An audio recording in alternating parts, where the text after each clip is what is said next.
Hi, I'm Elizabeth and welcome back to my channel. Today I'm going to be going through my top 10 favourite YA fiction novels. Some people might agree with this list, some people might not, but it's just my personal opinion and I think everyone should be reading. Personally for me, I just think reading is just, obviously it's so important for people to be reading, but it's just, for me, it expands me. I feel educated when I read it. It gives me insight into other people's lives and it's so therapeutic. I think there's nothing better than having a good book in front of you and crying for hours. I just think it's one of the best things you can do and one of the best things out there. Better get through the list. So number 1 is All the Bright Places. I'm sure some people will agree with this and others won't, but I absolutely love the book.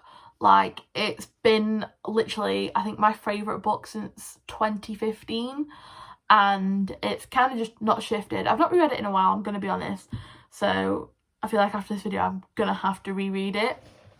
But it's one of those, it's about Violet Malarkey, what the fuck am I on? Violet Markey and Theodore Finch, and they meet at the top of the bell tower at their school, and basically Violet spends a lot of her time kind of counting down days, like, till graduation, till she doesn't have to be there because her sister's like just recently died, and it's kind of her struggling with that, and then there's Finch, who is more so, he's quite chaotic. I think that's probably the best word. He's quite chaotic in his actions and the way he holds himself, and he has quite an obsession with death. Not always wanting to die, but he has that obsession with it. And they meet and they try and find the wonders of their state. I can't remember what state it is, but it's kind of them kind of meeting all these things and all these places and getting to know each other along the way. And I don't know, I remember the first time I read it, it hit me with such a deep like emotion. Like, it was perplexing. I know there is the movie on Netflix now. Personally, I haven't watched it. I'm so terrified to watch it and just hate it. Like, I hate that with films. Like, they did everything, and I loved the book and I still haven't watched the film. Like, I'm just terrified. But I guess it must be good. Like, I feel like I've heard people say that it's really good, but I don't know, I feel like words are so much better when they're on paper rather than spoken, and I've always felt like that. But book number 2 is I Was Here by Gail Forman. I love this book so much. Like, I actually have I Was Here in little, like, kind of wire font in, and it's above my fireplace in my bedroom. Like, I love it, and I just love that little phrase, like, I was here. Like, nobody else has to have know. I don't have to leave a legacy or anything like that, but I know I was here. That isn't necessarily what the book stands for, but I love the title. But the book follows Cody and how she kind of deals with her best friend Meg's death. So Meg kills herself. It's not something that Cody knew was going on, and it's something that makes it harder for her to deal with, because Meg and Cody were basically close as anything. They were best friends through and through, and it's kind of her just kind of uncovering everything about Meg that she never knew before, and kind of discovering this new Meg that she never had the chance to meet. And I just think it's, I don't know if poignant is the right word, but I loved it. Like, it hit me hard. And I think you'll find that with quite a lot of the books that I'm going to say. Like, I probably should have maybe mentioned a trigger warning before this. Like, quite a lot of the books that are in this they do deal with mental health themes and or suicidal ideation or just stuff like that. And I don't know, for me personally, I feel like they're the books that I kind of am drawn to more, just because I relate to them more, and it's just something where when I first found them I was at a very low point and I didn't really talk to many people about it, and books kind of gave me that comfort that I didn't know I could get that sort of comfort from a book, or that I could feel like I'm not the only one. So I don't know, I always find that really nice to read. But yeah. Book number 2 is We Were Liars by E. Lockhart. Honestly, this book fucked me up for weeks. I read this in the first lockdown, nice sunny weather, I'm sitting out in the back garden, reading away, and I cried for hours. You'll see, like, everywhere if you look it up, if someone asks you the ending to this, lie. Honestly, cannot recommend that more. Like, you do not want spoilers for this book. The best thing about this book is the ending. Like, that sounds awful and like I'm not recommending it, but I am. Like, I loved it. Some people hate the book. Like, the writing is it fixates a lot on the emotions, like the personification of it, and other people, like some people absolutely detest that. Me personally, I loved it. Like, it's about this girl called Cadence. I don't know if I'm saying that right, that is such an American name. And her family, and basically her family are like utter Tories, but in America.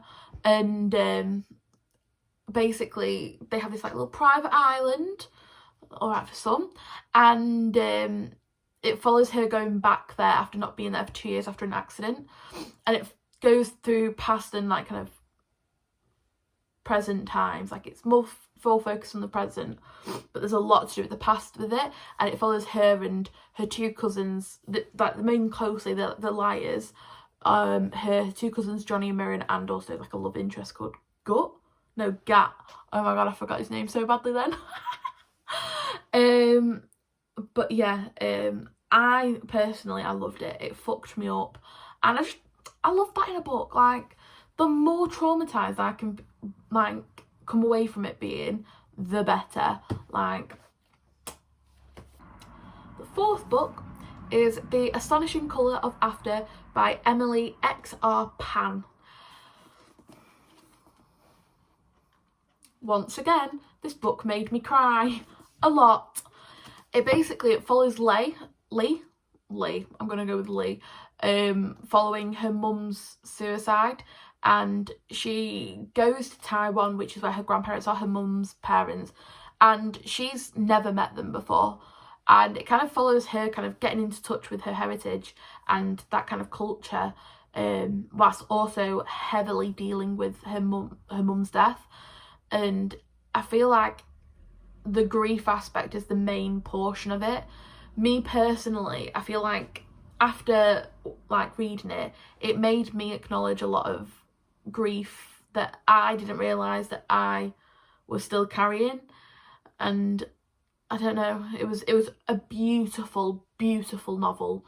Like, I read books fairly quickly. Like, I'm one of those people where I don't like putting a book down. If I like it, chances are I'll read it in one sitting.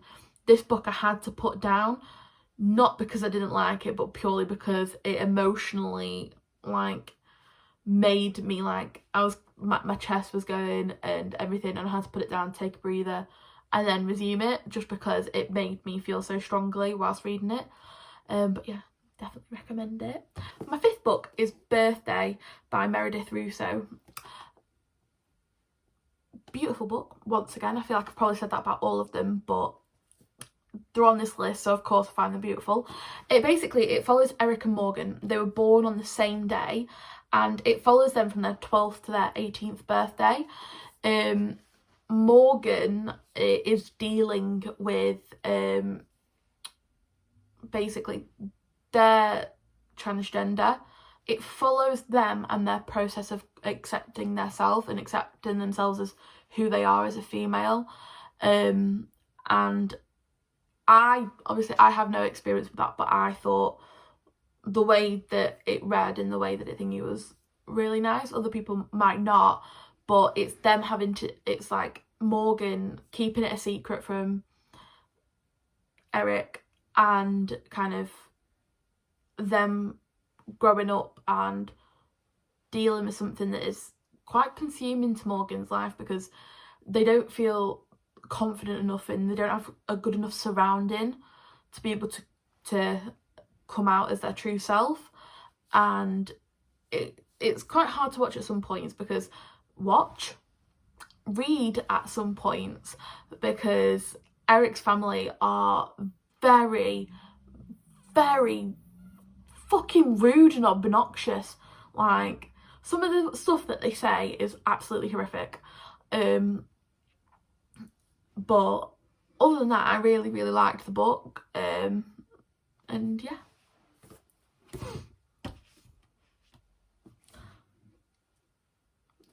Next book is Breathless by Jennifer Niven. Again, Jennifer Niven is my favourite author. Some people don't like her writing style. I personally absolutely adore it. Like, chef's kiss. And Breathless basically follows Claudine and her parents. Her dad leaves her family, and so her and her mum go to this island, and she's absolutely livid because she's away from her best friend. And it kind of follows like dealing with her parents' separation, being on an island in the middle of nowhere where she can't get cell service or anything like that, discovering more about her family and like the past of their family that she just never knew about, and also deals with her friendship and how being away from someone and can play a part in it.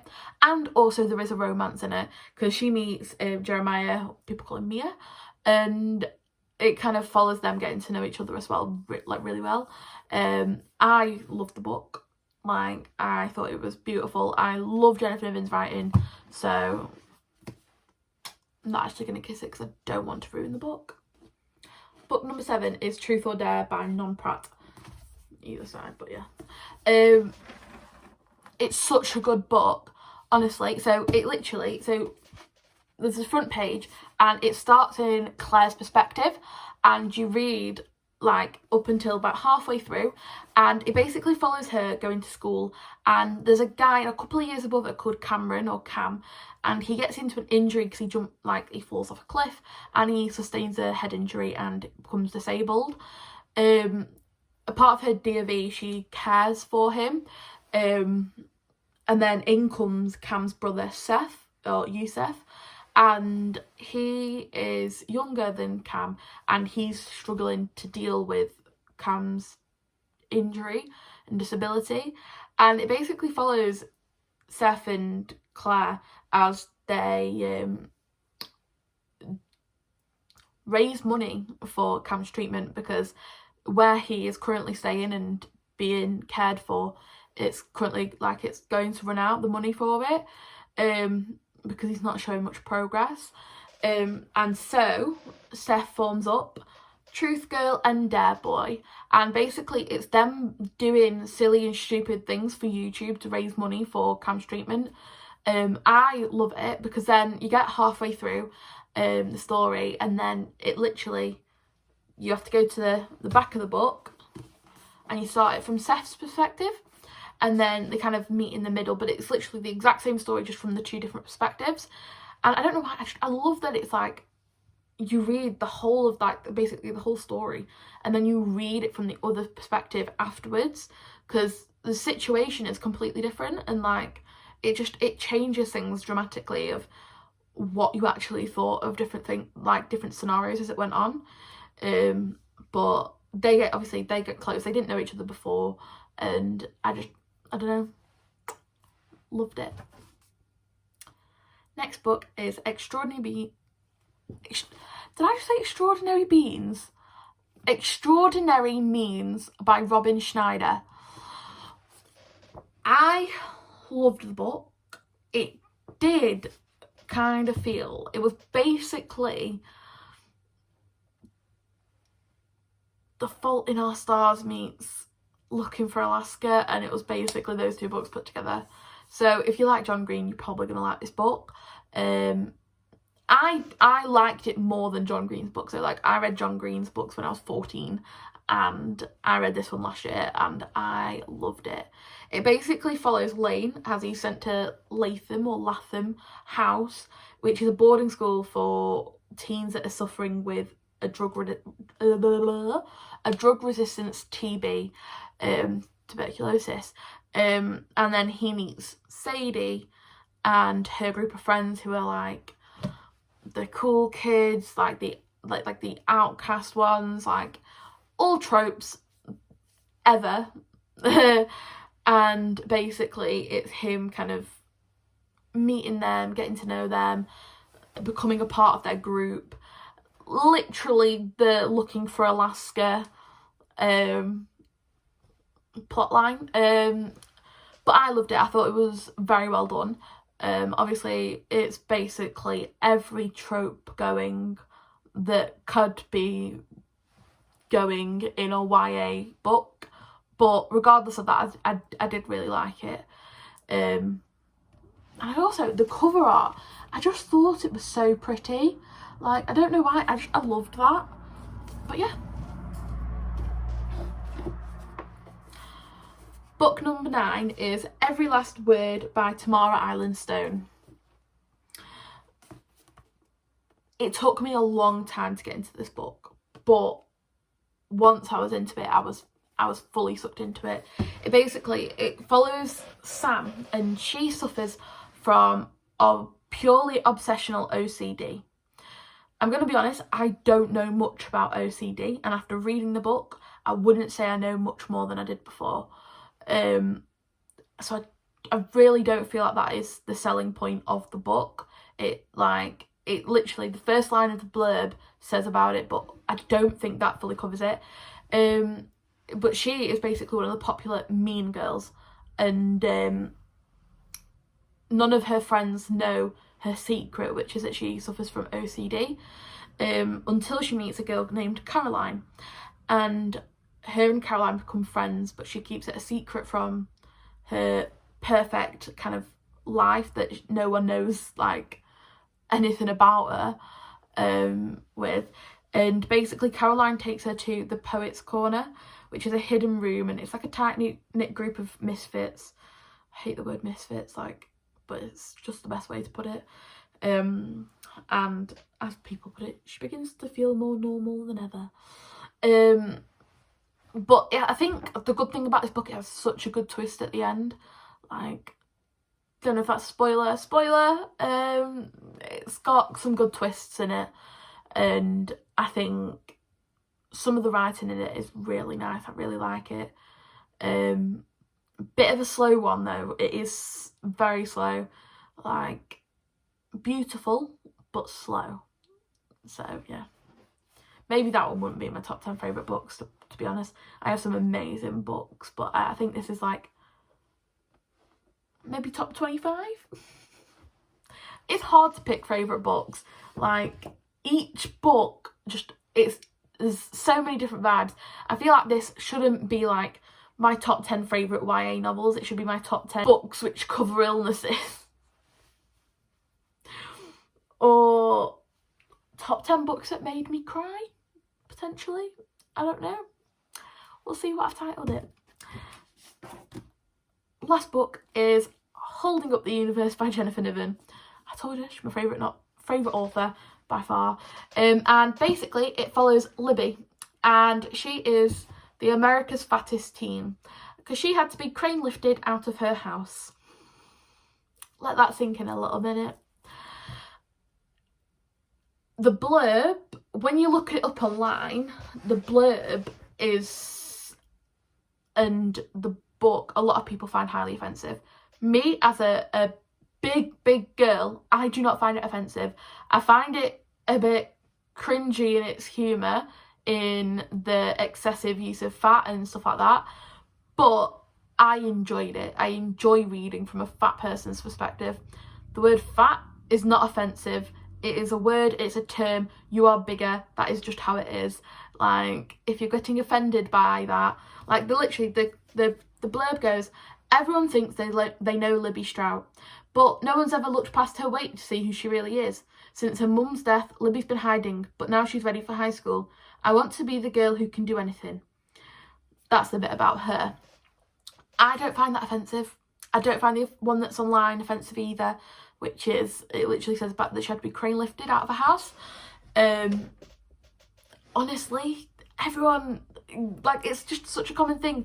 If you are big, like at school, quite a lot of people didn't look past my size. I was a fat girl. That's basically what they know you as. It's just how it is. But onto the actual plot, it basically follows her, and she went away after she was crane lifted out of a house. She lost a bit of weight. She's still big, but she has lost a little bit of weight, and it's her returning to like to school for once. On her first day back, she's pulled into a prank with one of the popular boys, and basically they latch onto a big girl and hold on to them until they let go. Not possible in COVID eras, but you know, apparently that happens. And said boy is a guy called Jack. And it basically follows them. They have to go to counselling and also do community service because she punches him after he grabs hold of her. And basically Jack suffers from something called prosopagnosia, which is basically he can't recognise people's faces. Everyone looks like a stranger to him. You can look at people and he has to find them out by their identifiers, which is like the most common, like not common, their most identifiable feature or something like that. And it basically follows them getting to know each other. Once again, it does follow a lot of tropes, but I love it. And I'm gonna be honest, it might just be, as a big girl, like, you always kind of reach for the books where someone's bigger and they fall in love, because when I was younger, I used to be like, oh, no one's gonna like me for my size. Stuff like that. And reading books kind of always kind of calmed me down about it. Like, I don't know why, but because it's fiction, but it's just something that kind of goes through my mind process. So I used to really, really like that. But yeah, they're some of my favourite books. I don't know if I've explained them very well. I don't know if I've said what I like about them very well or anything like that. But I just thought I'd show you all. I can do loads more book videos if people are interested. They're all kind of they're all YA books, I will be honest, young adult. It's just my favourite genre.